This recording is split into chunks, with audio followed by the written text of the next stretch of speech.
تقدر تقول عنه كده هداف بالفطرة ونجم من نجوم الظل. حسام باولو. كرة القدم ساعات بتكون ظلمة، مش دايما الشهرة والأضواء بتروح للاعب اللي بيقدم أفضل أداء، وده بالظبط اللي حصل مع لاعبنا النهاردة. اسم يمكن الناس مش بتتكلم عنه كتير، لكنه واحد من أنجح المهاجمين في تاريخ الدوري المصري في آخر 10 سنين. لاعب بدأ رحلته في كرة القدم في سن كبير، ومع ذلك قدر يعمل اللي لاعيبة كتير جدا لعبت في أهلي والزمالك ما قدروش يوصلوا له. البداية كانت متأخرة، ولكن الانطلاقة فعلا مذهلة. حسام باولو بدأ الرحلة وهو عنده 29 سنة، وكان بيلعب مع الداخلية، وده في حد ذاته كان تحدي، لأن في السن ده معظم اللعيبة بيكونوا خلاص بيفنشوا يعني، والكلام ده عندنا في الدوري المصري كتير. لكن باولو قدر يكسر القاعدة وأثبت إن الموهبة والروح والشغل اللي عنده أهم من أي حاجة تانية. وفي تاني موسم ليه في الدوري الممتاز فاجأ الجميع وتصدر قائمة هداف الدوري في موسم 14-15. هو كان مع مين؟ مع الداخلية. المهم بعدها باولو قدر يفوز برضه بلقب الهداف،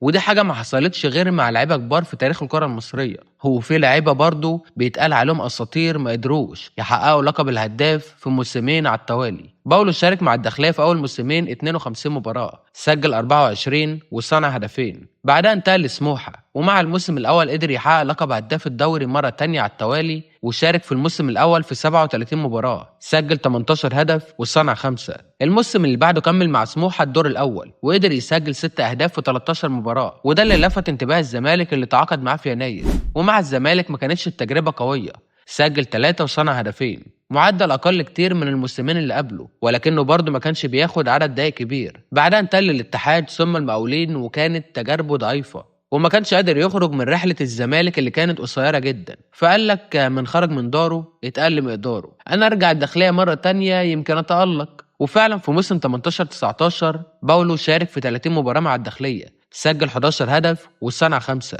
وتألق جدا الفترة دي وقدم مستوى رهيب فعلا. واخر تجاربه كانت مع الجيش وكانت ضعيفة برضه. السؤال هنا، ليه حسام باولو ما خدش نص حقه حتى على المستوى الاعلامي يا سيدي؟ هقول لك ان رغم الارقام اللي حققها، الا ان حسام باولو دايما كان بيتشاف انه مهاجم في انديه متوسطه، الداخليه وسموحه والاتحاد وهكذا يعني، ومع ان مستواه ما كانش بيقل لما كان بيلعب الاهلي والزمالك، الا ان الاعلام والجماهير دايما بيركزوا على المهاجمين اللي في الانديه الجماهيريه. غير كده نوعيه حسام باولو في الملعب كانت دايما بتتظلم، مهاجم محطه بيعرف يتحرك في الصندوق، بيسجل اهداف باقل مجهود، لكن الناس بتحب اللعيبه اللي بتراوغ وتعمل استعراض، وده خلاه بعيد عن الاضواء رغم انه كان هداف الدوري موسمين على التوالي. بس تفتكر باولو كده بطل؟ لا طبعا، ده لسه عنده شغف وبيحلم وعاوز يعمل حاجه. بعد ما بطل كرة القدم اتجه للكرة الشاطئية. يمكن القوانين واضحة، ولكن مش أي لاعب يلعب كرة شاطئية، لازم يكون لاعب بدنيا عالي جدا. وفعلا باولو نجح بسرعة انه يكون عنصر مؤثر ويسجل اهداف كتير رغم اختلاف طبيعة اللعبة.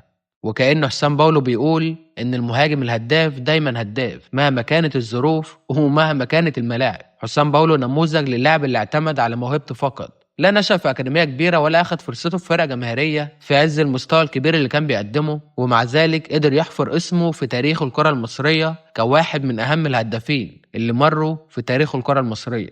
ولحد هنا يا صديقي أنا خلصت كلامي، عاوزك تقولي في الكومنتات تحت، هل حسام باولو كان يستحق فرصة أكبر في الأندية الجماهيرية؟ وهل كان يستحق اهتمام أكتر من الإعلام والجمهور؟ وقول لي برضو إيه هو أكتر هدف فاكره لحسام باولو؟ هستنى الكومنت بتاعك لانه يهمني جدا. ودي كانت الحلقه الثالثه من حلقات ابطال مجهولين اللي بتقول ان الكره مش دايما بتعترف بالنجوم، احيانا النجوم الحقيقيه بتلمع في الظل.